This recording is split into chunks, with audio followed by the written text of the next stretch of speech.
In this final part of our conversation with Itisha, we explore what it means to truly have your own back. From navigating another surgery and prioritizing her healing to embracing self-care without guilt, Itisha shares the power of showing up for yourself. We also dive into balancing masculine and feminine energy and why being seen as intimidating isn't a bad thing. It often means you've learned to stand confidently in your own power. Let's get into it.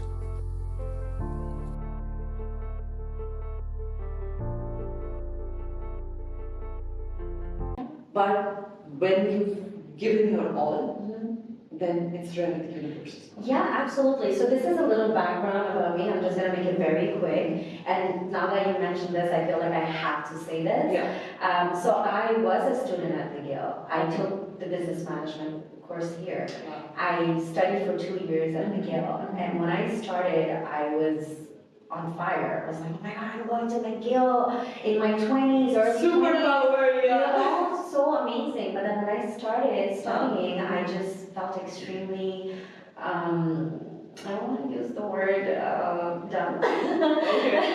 But Nobody is. Nobody. Yeah. Some people are like, oh, I'm asking a dumb question. I'm like, no question is ever dumb. But no, but while I was studying here at McGill, I felt like I'm not smart enough. I'm not doing this right. I don't know what I'm doing. Maybe this is not for me. Oh my God, I'm in university. Nobody ever in my family is university level. You know, so all of this was playing a huge role in my head. And so I would spend all night studying, and during the exam, I'm frozen. I couldn't write my exam. Brain freeze. Like sympathetic nervous system taking over. And I would fail my classes. I'm like, oh my God, I can't believe I studied all night and I still did not pass, you know? So for me, and I was in my early 20s, what did I know better? Nothing, right? So for me, it was like, oh my God, I can't do this, so I will drop off. So I did that. I did not continue, although I had like a year left. I didn't continue. However, my life took me to a different direction. I was about to say that. You know, my question is, if you would have it here, would you have what you have right now? No, absolutely not. Because afterwards, after I left McGill, the way my life shifted, everywhere I went, every job that I took, all the, my colleagues, my job, my bosses, everybody that uplifted me and the way they brought me to where I am. Actually, and this is a real true story. I was working at a law firm. I had just finished a secretarial course that I was taking because I was so confused in life. I didn't know what I wanted to do. Right. Happens to all of us. You know, I had just done this secretarial course. I also did like this accounting course, and I have like all these backgrounds, but I just didn't know what I want still, right? So I started working at this law firm, and over there I was working as a legal assistant, and my boss, who's my mentor, he's the one who paid for my law school, you know? And I was doing full-time school and full-time work at that law firm. That's because they saw potential in me. You know, that my employer invested money in my education. So for me, even that I was questioning. I'm like, why am I getting all that? Like, and you were doubting yourself back at McGill. You were like, oh, I'm not smart enough. Probably this is not for me. Yeah. Let's see how it. Yeah, exactly. Unfolded. So and then when I graduated, I was like, okay, well. And then I started going into pageantry. Then I started going into, Like how the life makes its own path. Exactly. So, yeah. To answer your question, I even lost the train of. But I think it's really, I'm just still in the awe of how your life played out so beautifully. So yeah, keep going. I'm all ears. I just think that no matter what I did in life, even though one door closed, multiple other doors open up for me. And maybe it might not happen the way I wanted, maybe it's not really a vision that I was seeing, Yeah. you know, but I ended up going through those doors, and all of those doors led me to where I am right now. Beautiful. You know, and I have a lot of work to do still, trust me. That's the humility that you bring in, 100%. I was having a discussion with the other guest in our podcast, and we were discussing about this healing, and working on yourself is a never-ending process. Until we die, until our last breath, this is something we keep working on. I'm curious though, some people will be like, okay, if you talk about working hard and working on yourself and just keep going, be a go-getter, how do you create a boundary between not being harsh on yourself, but also being a go-getter? That's a really good question. I am, you know, it's funny because I am kind of harsh on myself sometimes because I'm always pushing myself to be the best version. Right. And I don't see it in a negative way. You know, I don't, but I do take a lot of like breaks because I take care of myself.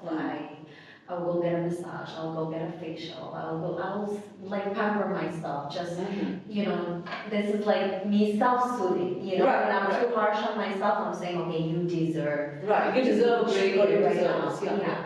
But I am harsh on myself. I'm always like doing things, you know, looking for the next opportunity, looking for the next thing to do.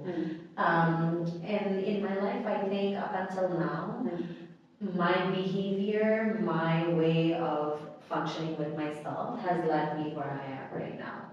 So, and I will continue doing this, you know, but again, it's also important to take notes of your well-being, like, you know, mentally, physically, spiritually. Not a lot of people know this about me, but I actually went through a surgery last year.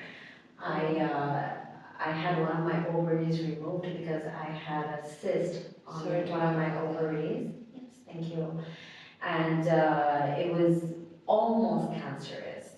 I was told that it might be cancerous, and I had to wait about 6 months to find out that if it was cancerous or not. And even after my surgery, I had to wait to find out because they had to send the cyst to the lab, and the lab takes time. So imagine one day your world can just like switch from going like this to, you know, you have a cyst and it might be cancerous. 100%, yeah. You know? Yeah. And I feel like all of that happened because I was putting on a lot of stress. Because I Googled, I was like, what is the reason? Right. We always have that curiosity. And I would never find out, to be honest. I always say this, and I say this to everybody, every woman that I know. A woman's body is so like delicate and it's so sensitive. Yes. And sometimes we don't even know what's going inside of us, you know, and it's extremely, extremely important to always self-check, always, you know, evaluate and go get tests done, just because, you know, it's because you never know. Very true. Very true. And that happened to me. I was going through a lot of stress. I was teaching at this time. I was doing 2 jobs. I was doing all these pageant stuff. Gotcha. So I was putting in a lot of work. And one of the symptoms, one of the reasons for the cyst was stress. Okay. So then I realized, I was like, wow. All the things that I did, I'm really happy because, you know, like I have experience, I have knowledge, but I was actually playing with my life, with my health. Exactly. So then I took a break from work, from everything. I see. You know, and I focused on myself, I focused on my healing. I went through my surgery last year, beginning of 2025. The cyst was removed. It was supposed to be a 12-hour surgery, but it ended up being 6. And then even after the surgery, I had to wait. So my doctor was like, you have to wait because we don't know if it's cancerous. So now I'm living with the fear. I'm like, now the cyst is out, but I might have, you know, cancer. So then 2 months later, 2 months after my surgery, when I was healed and everything, my doctor called me in and gave me the good news that it was not cancerous. It was, you know, they were seeing little symptoms, but it wasn't completely, you know, cancerous, so everything is good. That day, my doctor's appointment was at 12 o'clock, actually 11 o'clock. My doctor told me that you're good, everything is fine. The only question I asked him, can I travel? He said, yes, you can travel. I went home at 2 p.m., so 2 p.m. I booked myself a flight to Mexico, solo trip. This is the best thing you could have done for yourself. Yeah. Oh my God. Solo trip, took a trip to Mexico, and my flight was at 6 in the morning. That same very day. So I called my little sister, she's not a little girl anymore, she knows how to drive. I was like, can you drive me to the airport? She's like, why? What's going on? Where are you going? I was like, I'm going. She's like, where? I'm like, I'm going to Mexico. And she's like, okay. I just packed a little bag. Okay, it wasn't a little bag, it was like a bag. Of course. I still have to travel. Yeah. Because it's the last minute solo trip, I still have to travel in fashion. I relate to you. I have that thing too. I'm like, no, it's not enough. Yeah. So I packed myself a bag and I left. I went to Mexico for a week, and then I did a switch of my job. I didn't want to continue working where I was getting a lot of stress. So before I got on the plane, I signed my employment contract for my next, job. And after a week, I spent an entire week just me, myself. I had the best time ever. You could do the best thing ever. Honestly, Itisha, for me, firstly, thank you for sharing that. I know how intense that can be, and yeah, it's just, as I mentioned right from the very beginning, you're a warrior, you're a fighter. Mm-hmm. But honestly, what's even more beautiful is the fact that you didn't sit down and be like, oh, I'm the victim, life is just, life sucks and all that stuff. You took an action. Mm-hmm. Immediately after that, you were like, okay, Yeah. I'm gonna go. Let's go. And I had the best time ever. I made new friends. I met people. I learned so much. I was just sitting at the beach like all day by myself, Beautiful. by the beach, in a restaurant, on the water. Like, it was just so wonderful. And when I came back, I was fresh. I was completely You were fresh. rejuvenated, back to life. Absolutely. And the friends that I made over there, they're still my friends. Oh, so sweet. The universe playing out and the connections that you built. Yeah. What I'm curious about, as you mentioned, taking a solo trip, many women. Mm-hmm. Again, not for everyone, because I've been on solo trips as well. But usually women struggle with the fact that, sitting alone at a restaurant is scary. Mm-hmm. Or, going to a cafe and doing my own thing alone. Yeah. So where does that confidence come in, where you're like, I don't care. Mm-hmm. It's just me, I'm gonna. That's, to be honest, I also took that trip because because I knew I was safe. How? Because I had a friend that lived in Canada and he had permanently moved to Mexico and he was doing his business over there. So every time I saw his post on social media, it looked so nice, and I was going through depression, sickness, and all of that. Yeah. And I kept telling him, I was like, wow, it looks really nice. So my friend was like, you know what? He's a real estate agent, and he was like, I have a studio here. If ever you decide to show up, just show up, and you'll have my studio. And I was like, oh, that's a really nice offer. I might take up on your offer. And the day my doctor told me that you're good, I just messaged him and I was like, hey, I'm taking that offer. Is it still available? And he's like, yeah, of course, come through. So I knew where I was going to a safe place because I did my little research before I went there. I asked my friend a lot of questions, where's the beach, the nearest beach, and is it safe, and so although my friend during the day he would be at work, but he would guide me. He would be like, okay, go there, go sit at this bar, and have this drink. So I was always like, I made sure that I was in a safe environment. I do that, by the way, although like it's a solo trip or whatever the case is. Like I haven't really done a solo trip where everything is like completely brand new to me. I see. Well, Mexico was, that trip was brand new to me. The only thing that was not brand new was my friend. So I had my safety from that, Right. And even when we were going out for dinner or whatever, we made new friends with friends that are also friends with my friend. So it's like kind of mutual, and but they're new friends. The new friend, yeah, exactly. Yeah. So So to answer your question is like, as a woman, you always have to watch your back. You know, you always have to be cautious about your surroundings. 100%. You can't be blindly walking into something. No, it doesn't work like that. 100%. You know, I'm always extremely careful. I'm very attentive. I'm very, alert. Even when I go to a bar, I'm not gonna leave my drink hanging like this. Like I'll have my hand on my drink, you know. But a lot of people, believe it or not, a lot of women they neglect on those things. Yeah, I mean, it's okay to be positive and we think about the world is going to be kind to you, but at the same time, being cautious. It's not like, oh, the world is bad or everyone has bad intentions, but you're mentioning vigilance is important. You can't just be like, I cannot close my eyes and drive the car. It's the same thing, right? You have to be. Yeah, that's the only thing. Like, for example, last year, I went to a bar and I was air tagged.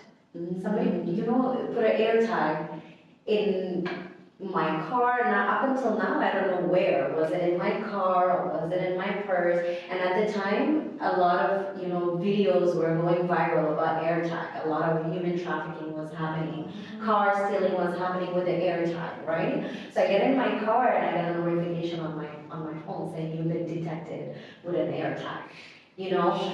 And that was extremely scary, and I live alone, right? So for me, it's like, oh my God, do I go home now? What happens? So a lot of these things in my life, a lot of these events has made me extremely cautious about my surroundings. 100%. Our environment has a lot to shape us into who we become. But again, I think that does make sense. You have to be vigilant even if you have, everything protected, because one day or the other we have to be alone. Like, we're gonna die, right?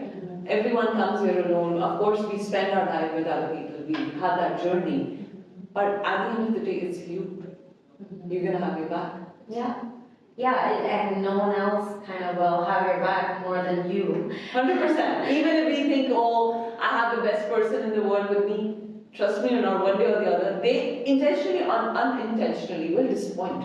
Yeah. And that's where who comes in. Like, am I sitting like a beggar in front of everyone asking for love me or take care of me and just value me? If I'm not the first person to value and take care of myself and stand up for myself. Standing up is not like being aggressive or, just going around with the shitty words, but really being assertive and be like, no, that's not what I can take. This is my standard and this is my boundary. Yeah, and a lot of times I was told that I have this masculine energy. I get it. Honestly, I've been told about this so many times in my life, and I'm like, thank you. Yeah. It's a compliment. Yeah, I take it as a compliment. They find me intimidating. This is a very. It's very. Thank you for those who do. Because of you, we're doing this podcast. I was told on multiple occasions and by multiple people that I have masculine energy and I'm very and I get it, I see it, I'm not that I need to be in control of things, it's absolutely not that, because if I have a partner that takes control, that does, I love my partner. You're okay with that, exactly that, and I'm like, please. 100%, you let the person, for sure, and that's what, this is something I was listening to exactly this morning, which is about the same thing. Like masculinity or masculine energy has more to do with, oh, you don't know anything, I can handle everything by myself. Being a go-getter and having that ambitious attitude that, oh, I'm going to get this, that's not masculine. No. Or being bold enough, being able to voice your opinion, even if you see that there are people who are higher in authority sitting around, that doesn't make you intimidating. Or that doesn't, or having that aura and energy when you're walking and not like you're scared. That's not intimidating. Yeah, and like you said, we can definitely relate because I feel like we're very similar in terms of confidence and masculinity. Like, a lot of the times I was told that, I could be intimidating, okay? And at first, when I first started hearing this comment, I was taking it in a negative way, like, why? Why do people think like, I'm so nice, I'm so kind to others, like, why do people think that they have to be intimidated by me? And then I started noticing things, and I'm like, I will take this as a compliment, actually, when I'm in a relationship, if my man can take the lead, I am 100% willing to give that lead. Right. Please take that lead and let me follow you. Yeah. You know? And if there are times where my man cannot do that, then I'm like, okay, let me lead you. Not like clinging or begging and be like, oh no, you're the one, I'm dependent on you. No. Yeah. Honestly, Itisha, I must say your journey is just so exemplary. Not only in terms of the accomplishments you've had, but honestly, what I'm really moved by and impressed is how resilient you've been through all these experiences, which played out in your life.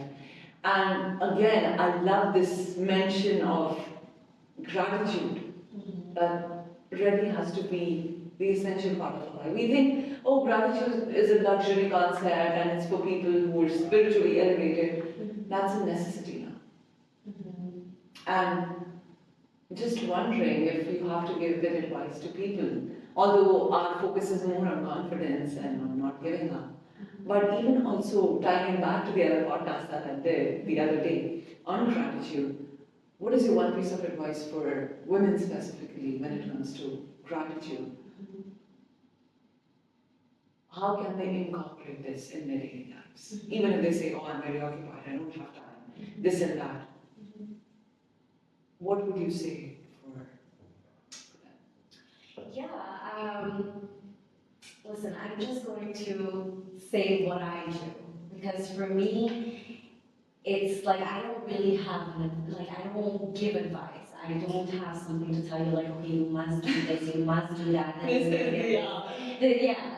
don't have any of that. Or your opinion. In my opinion, I'll just tell you, what I do on a day-to-day life, and that's basically what works for me, and it might work for you or our listeners, I wake up in the morning and I am grateful for another day. I'm grateful for all the opportunities I get. So these are the first thing I say in the morning, thank you for another day. Thank you for the opportunities. Thank you for, keeping me alive, waking me up this morning, So that's just how I see.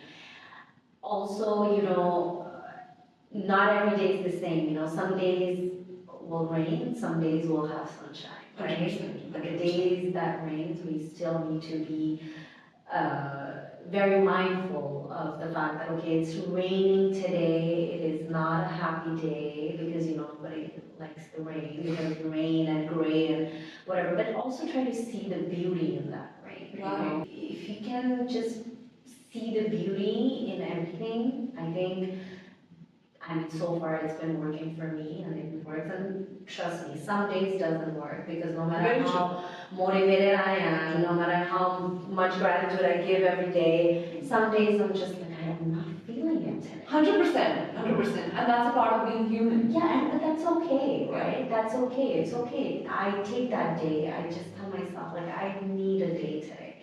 I just need a day, I will sleep in, I will rest, I will do whatever makes me happy, and then the next day I wake up, I get dressed, yeah, 80s energies, I get dressed, I put on my heels, and I'm ready to go, And even while I'm dressed up, I'm looking nice, I'm smelling nice, I'm doing all of these things, but mentally and emotionally, I'm probably not there, So I've had those days. We all have those days. And I'm just like, my brain is stuck in one thing, but I'm still showing up. I think showing up not only for others, but for yourself is what matters, So when I wake up in the morning and those days where I'm like, okay, I'm going to conquer the world today, but these are just like the things I'm saying to myself to get out of bed and to go get things done, right? But you also have to believe in it.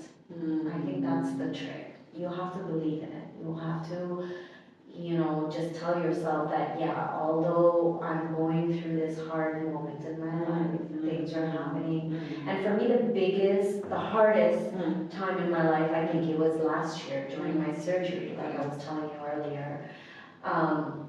because my heart operation, I don't remember much because I was a kid and I was born with the hole in my heart. So like all that experience and everything that I was telling you, you heard me say a lot like my mom, my parents, because I don't have a lot of recollection from like my childhood because I don't remember. But for me, I think the biggest trauma or lesson, I would like to say lesson, that I had in my life was last year when I had my ovary surgery, you know.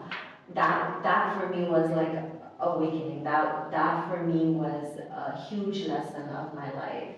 And during that period, I realized that life is not guaranteed, you know, like you, no matter what you do in life, you can be here right now and you can be gone the next day or the next second. Very true. There's nothing guaranteed, you know. So we're every day running after so many different things, you know. And we think we are invincible.